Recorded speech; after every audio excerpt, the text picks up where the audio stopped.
rod repair natin to. Dalawang ring guide. Eto. Tsaka ito isa.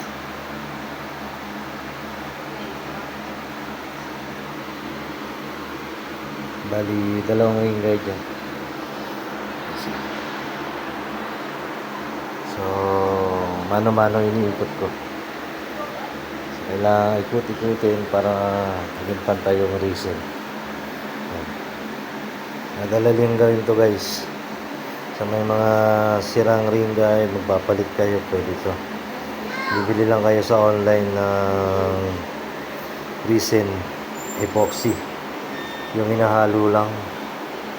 Mura lang yun, 100 plus lang. Marami na kayong magagawa. So ayan.